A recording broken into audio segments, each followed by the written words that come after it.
Hard as it may be to believe, but the battle between the Chief Minister and Lieutenant Governor of Delhi keeps getting worse.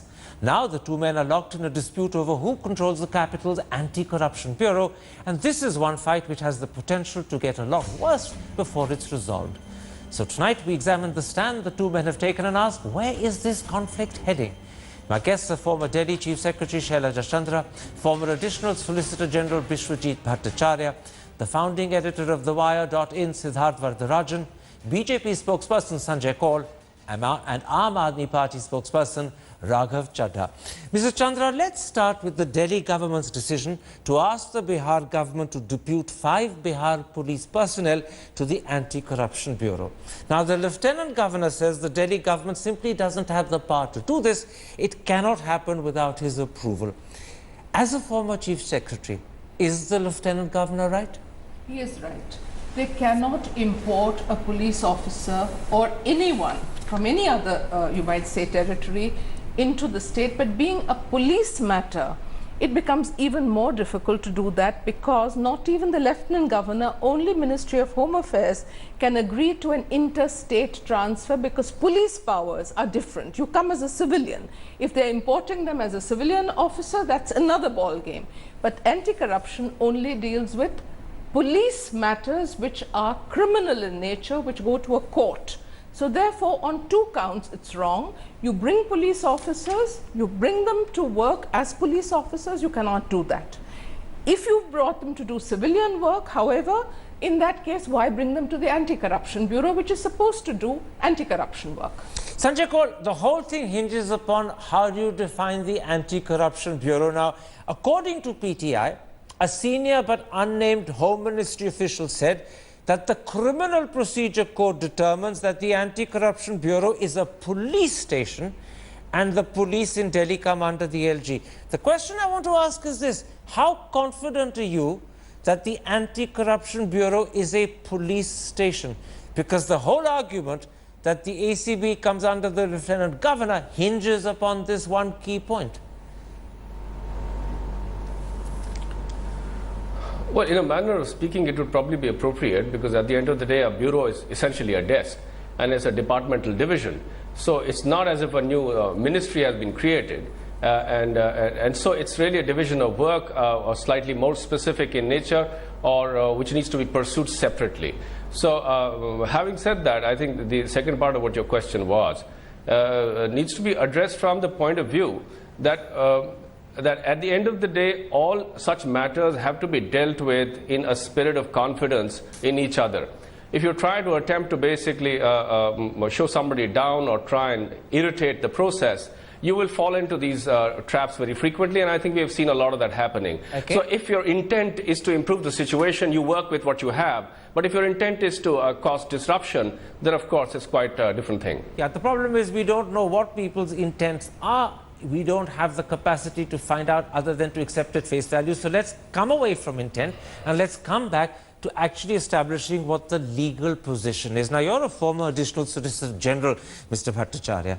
I'm going to quote you what the Delhi Deputy Chief Minister says, and then I'm going to quote you what the LG in a statement has said and ask you who's correct. Mr. Sisodia, the Deputy Chief Minister, says the Delhi government and the ACB have complete power to appoint police officers from anywhere across the country. In contrast, the LG's issued a statement which says, and I'm quoting, the ACB Delhi, being a police station, functions under the authority, control and supervision of the Lieutenant Governor. Legally speaking, which of the two gentlemen is right? Legally speaking, the Deputy Chief Minister is absolutely correct, and the Lieutenant Governor is half correct. I'll tell you why. Criminal law and criminal procedure comes under the concurrent list, which is list 3 of the Constitution of India. So the central government as well as the National Capital Territory of Delhi have the legislative competence.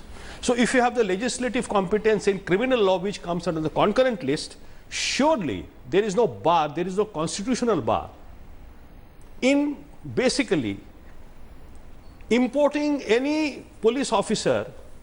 And fact of the matter is that ultimately the matter will go through the Council of Ministers to the Lieutenant Governor. Now, Lieutenant Governor of Delhi is a very delicate position. He is sandwiched between the Council of Ministers of Delhi and the Rashtrapati ji. He can neither ignore the Council of Ministers nor can he ignore the office of the President of India. He has to make a balancing act. He is basically a facilitator of administration of Delhi constitutionally. But you said something very important at the start of that answer. You said the Deputy Chief Minister is 100% right. He's the correct. Governor's only 50% right. And when the Deputy Chief Minister says that the Delhi government and the ACB have complete power to appoint police officers from anywhere across the country, you're saying that is 100% right. There is no bar.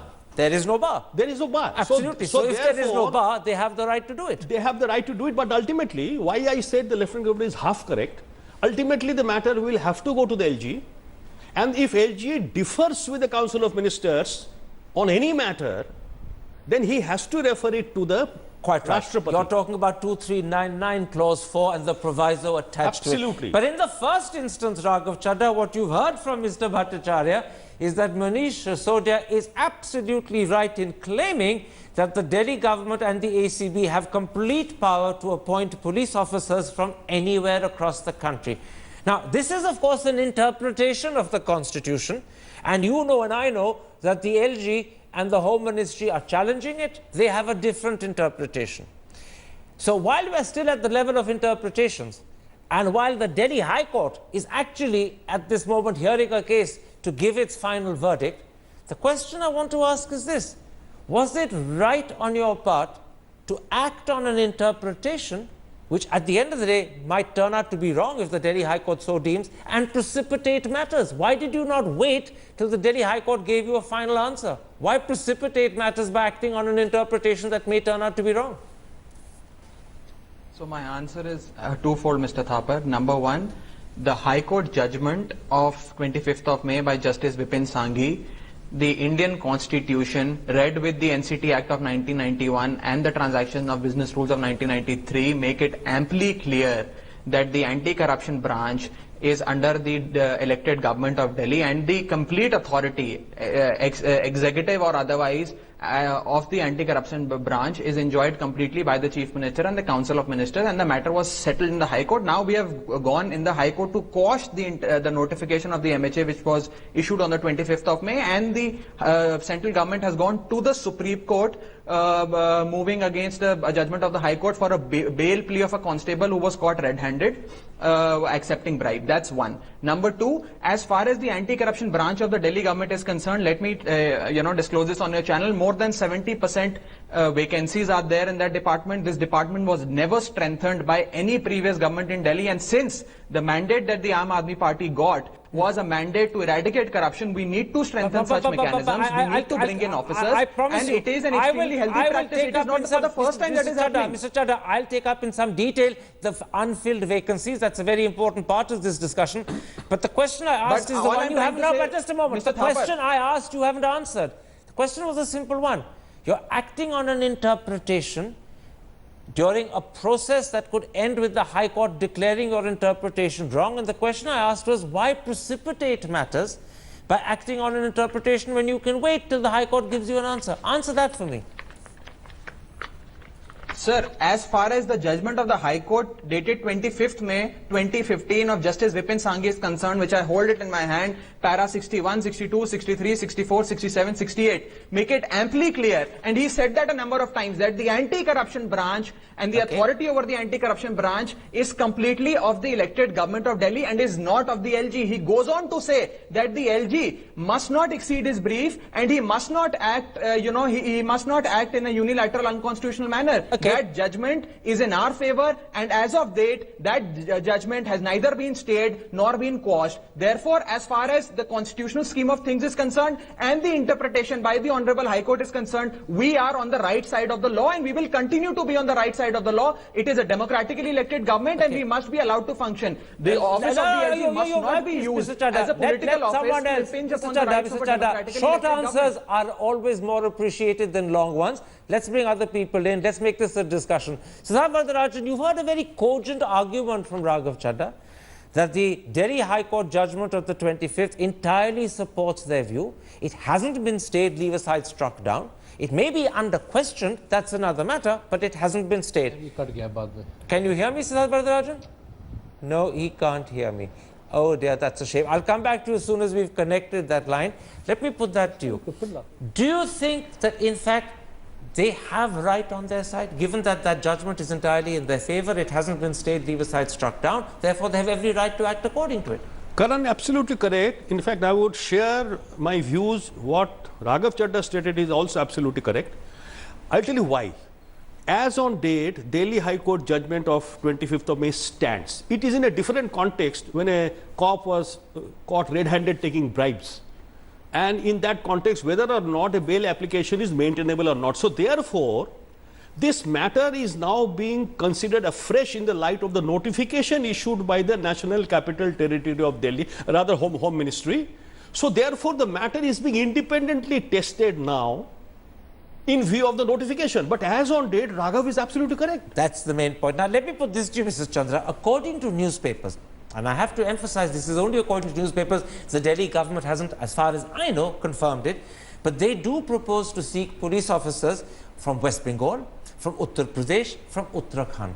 That's in addition to the ones who come from Bihar. If that happens, the conflict between Mr. Kejriwal and Mr. Jung will clearly get a lot worse. It will. So in which direction is this conflict heading, given that the Delhi government believes right is on their side?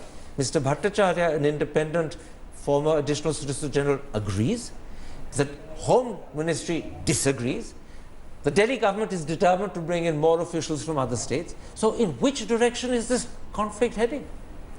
I think it's heading towards chaos, for this reason that if they want police work to be done, police have to be of that state. It happens in Kerala, it happens in Maharashtra. An officer from Maharashtra cannot go and exercise police powers in Kerala. Quite apart. Can I interrupt you there? Yes. You see, I believe, according to the Indian Express, the rules that govern the recruitment of the ACB in Delhi say that only 50% of its personnel come from Delhi police. The other 50% have to come from organizations like the CISF and the CRPF. Those aren't Delhi police personnel. All that is happening here is that the Chief Minister is bringing in personnel not from paramilitaries like CISF and CRPF, but from Bihar, Uttar Pradesh, Uttarakhand, West Bengal. According to my understanding, I'm telling you what I know. The police can only act and exercise police powers within the state they're in. You cannot import a police officer without the Home Ministry agreeing, Home Ministry, not even LG, agreeing to allow them to exercise police powers. So if they have been brought over here to do secretariat work, it's another matter. If they've been brought here to do corruption work, it involves police action, police powers, to arrest, to investigate, take it to court. Those powers are not shared by civilians. Let me go back to Siddharth Varadarajan. Siddharth, you're there. I'm going to go back a step in my discussion to ask you that critical question, which I also put to Mr. Bhattacharya when you weren't available. You have a situation where the Delhi government is acting in terms of a particular view of the constitution. It is endorsed by the Delhi High Court. That verdict is not stayed, leave aside, struck down, but it is under question and it's being challenged by the Home Ministry. Now, my question is this: is the Delhi government right to act under the terms and the advice and guidance of that Delhi High Court judgment, which says that the ACB is entirely in their power, they can do what they want? Or, because it's under challenge, are they precipitating matters, and were they strategically unwise to take this step at this point without waiting for the final outcome? In my view, the Delhi government is undoubtedly correct to take the Delhi High Court judgment, which has not been stayed or reversed, as its Bible, so to speak, and to proceed with the job of governing Delhi. And if the ACB is full of vacancies, as Gaurav is saying, then trying to fill those vacancies is an important step that the Delhi government has to take. I think it's the business of government cannot wait for courts to pronounce their final verdict. If and when the Delhi High Court judgment is stayed or the Supreme Court reverses the Delhi High Court ruling, then you go back to square one. But I don't think the Delhi government is acting wrongly. And I think, in fact, as part of its mandate and of dealing with the problem of corruption in Delhi, which voters wanted the AAP people to address, I think it's fair that they've done this. And I would urge the LG and the central government not to make this a point of confrontation. Sanjay Kaul, it doesn't look good before voters. Let me bring you in, Sanjay Kaul, on that critical point that Raghav Chadha was making. I promised when I stopped him that I will bring it up, and I want to bring it up and address it to you. The ACB has several unfilled vacancies. Mr. Chadha, in fact, claims 70%, but I don't know if that's the accurate figure. Secondly, the new anti-corruption hotline that has been reopened is going to increase the workload of the ACB exponentially, possibly. Therefore, when they already have vacancies and their workload is increasing exponentially, they badly need to fill those vacancies. In fact, the Delhi government actually proposes to increase a whole lot of posts, like that of additional police commissioner, like that of inspector. Now, if in these circumstances the Delhi police are either slow or reluctant or unwilling to provide additional personnel, and apparently the Delhi government has been asking the Delhi police and they've got no reply, then do you leave Mr. Kejriwal with any alternative but to seek police personnel from other friendly state governments? Otherwise, the ACB can't function. Leave aside, increase its workload. Cardinal mistakes, in terms of approach, Karan, because, frankly, you're looking for answers where you'll not find them in this case. Also, the matter of interpretation aside, the matter of philosophical argument about what is right is aside. Procedural realities have to be dealt with if you want to deal with realities of the situation. Now, here's what you're trying to say. For states like Bihar and Uttar Pradesh, which are severely short themselves of officers, and I think it's nobody's case to suggest that they are completely like the paragon of efficiencies in law and order. That's a different point. To suggest that they would now be sending people over. No, Mr. just a minute. Paul, It's not. It's very fundamental and germane to what I'm saying. No, it isn't. It's germane because you're not going to get them. Even apart from the fact that the panelist on this show has just said to you that it's unfeasible procedurally, and that unless the Home Minister actually agrees to something like that, it will not happen. I also put it to you that it is an unrealistic expectation, and therefore it is just political brinkmanship. There is no sincerity of purpose here. All right. Let me put this to you, Raghav Chadha. I'm going to slightly go beyond the dispute over whether you have a right to do what you've done or not.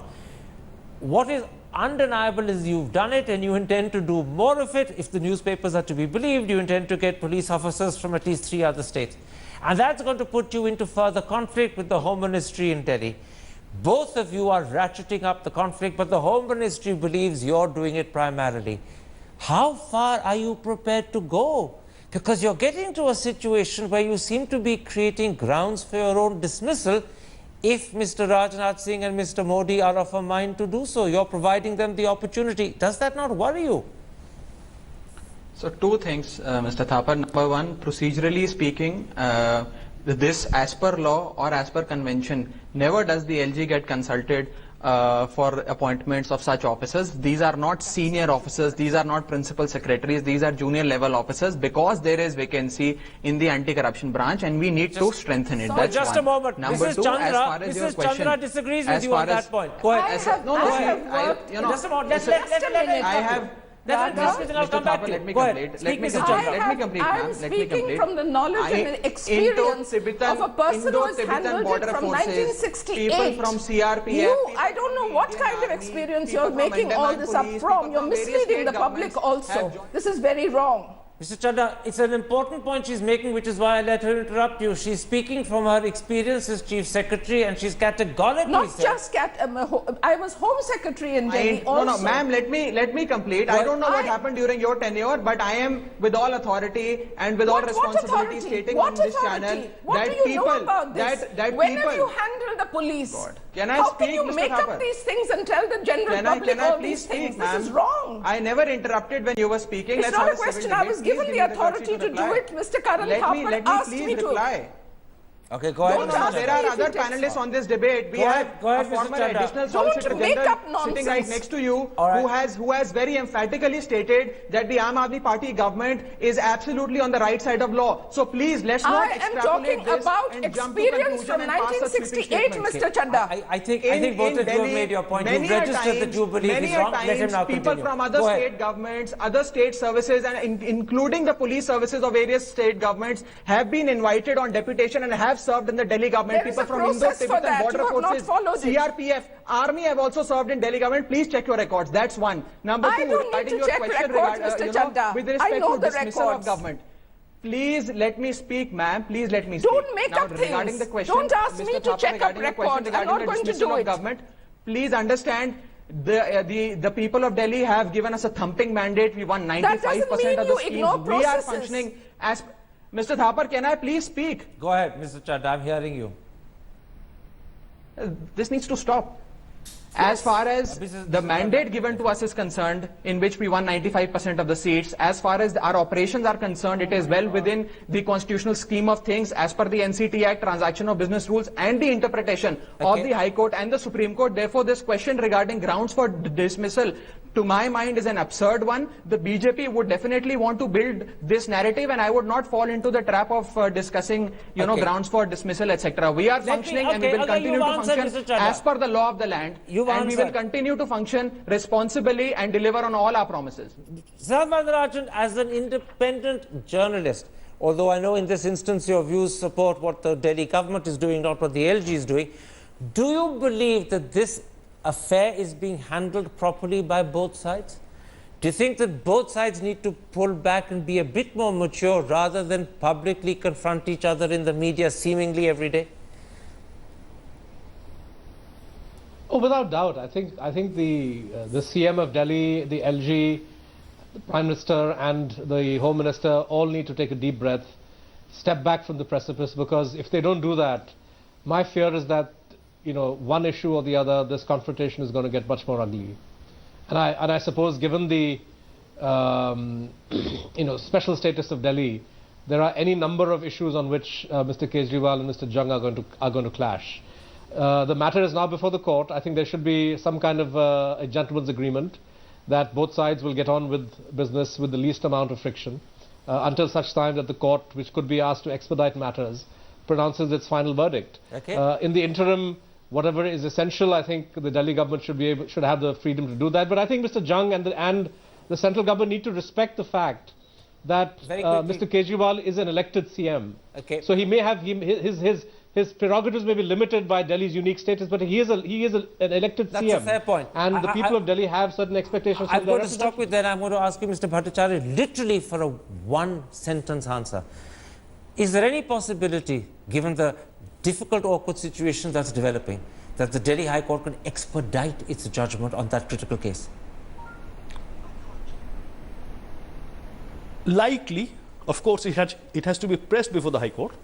Okay, someone has to go to the High Court and say, hurry up, we're in need Press of a it. quick judgment. And one more thing, Very if I quickly. might, We're out of time. See, the corruption, purging of corruption is the issue. Well, but that's a different issue, sir. I'm going to stop you. I agree with you. Everyone agrees, but that's a new subject altogether. Right. But you do believe that if someone goes to the Delhi High Court, Correct. they will be willing to expedite. I think All right. so. My thanks to both of you for I'm coming to the inclined to studio. My believe so. thanks also to all my other guests for joining me. And if you have been, thanks for watching. Goodbye. Good night.